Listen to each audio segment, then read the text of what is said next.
Hello everyone, my name is Andy Howden. I'm a writer living in southwest London, and I'd like to thank Miriam O'Donovan for giving me the opportunity to speak to the Skibbereen Speakeasy. I'm going to read a short excerpt from my debut novel, which is called Melting in the Middle. I describe it as a story of redemption, second chances, and chocolate set amid the madness of modern life. My central character is called Stephen, and at the beginning of the novel, his career with Grimley's, Britain's worst chocolate company, seems to be heading for the rocks.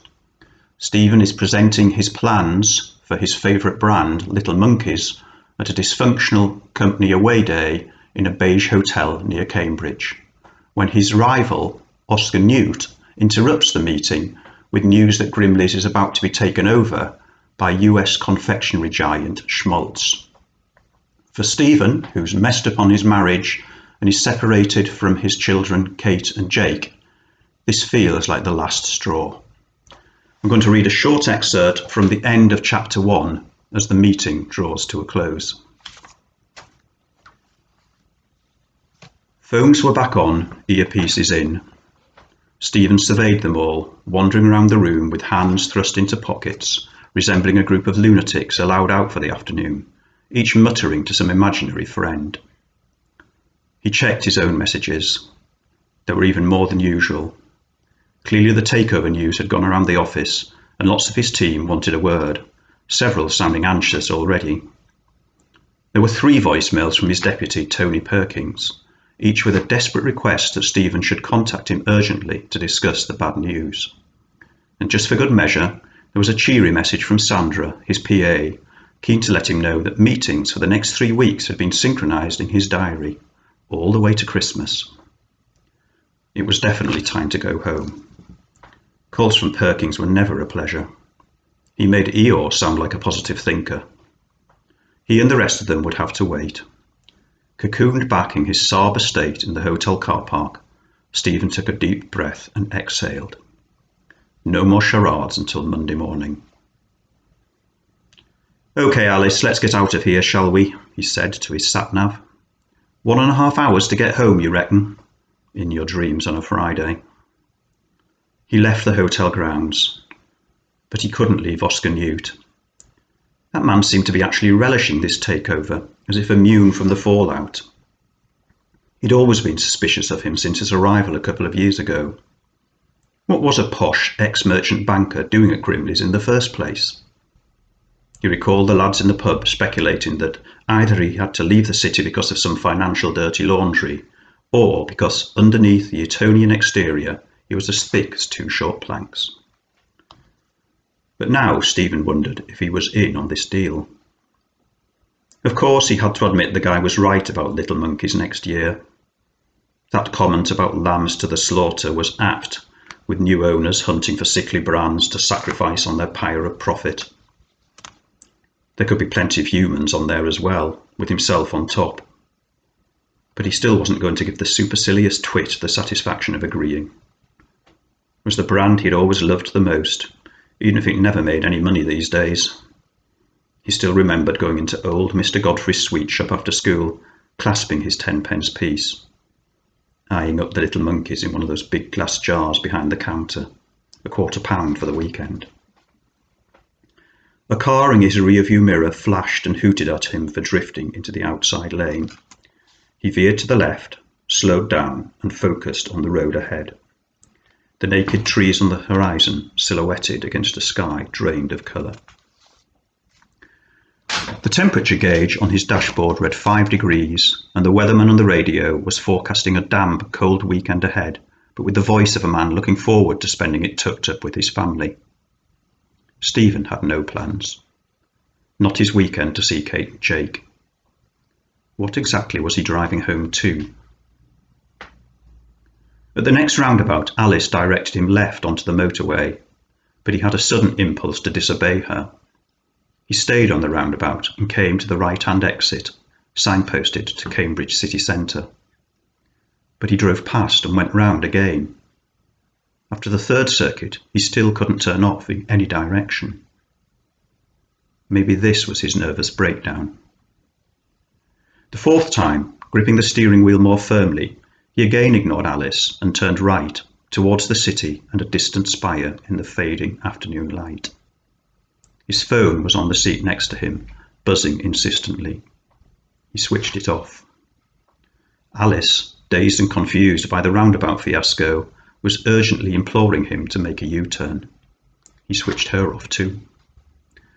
Close to the centre of Cambridge, he pulled off a main road and found a parking place on a meter. As he got out of the car and rummaged in his pocket for change, a bite in the air hunched his back. Winter sweeping in across miles of bleak, cold fenland from the North Sea. Why was he here? He walked across a bridge into a street busy with late afternoon shoppers, found an inviting coffee shop, and treated himself to a large cappuccino. He would not think about the American takeover or losing his job. He lingered over the drink, enjoying the deep warmth in his cupped hands and the aroma of coffee beans. When he had finished, he walked back towards his car, but paused at the corner of the side street on which he had parked. The Friday evening traffic was going nowhere. He walked on and turned instead into another road, which appeared at first to be leading him out of town past woodland, but then came to more open meadowland with what looked like a college chapel soaring out of the gloom on the other side of the river. Early evening lights gently dotted the scene.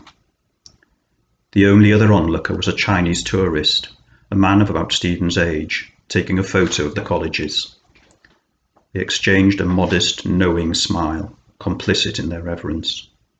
The chapel was drawing him in. A gate indicated the entrance to Clare College grounds, and he could see that the path on the other side led across the meadow towards the river and the college itself. There was an entry fee, but nobody there to collect it.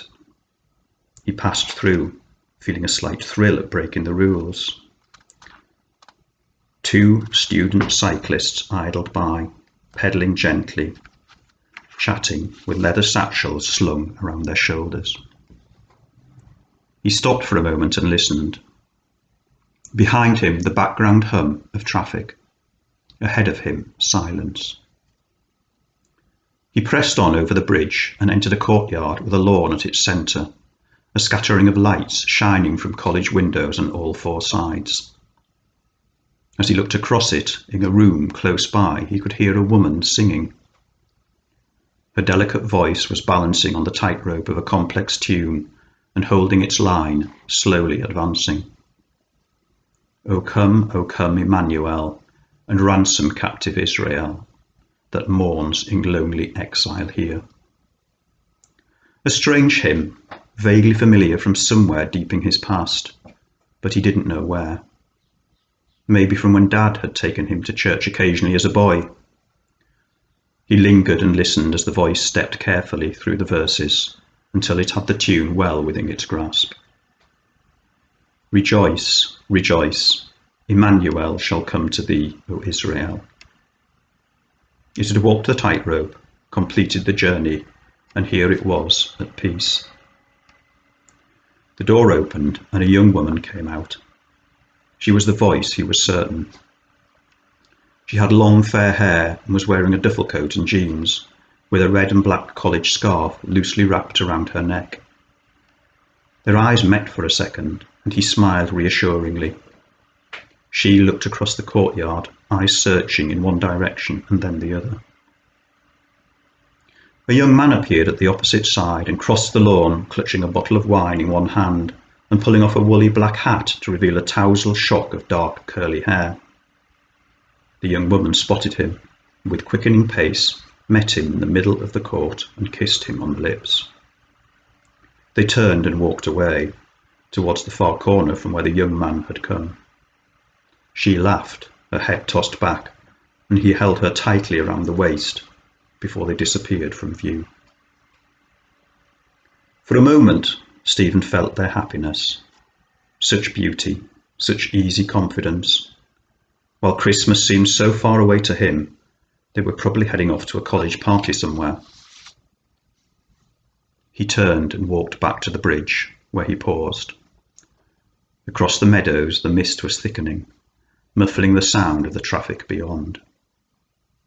He shivered and then kept going towards his car and the road that would lead to his empty house.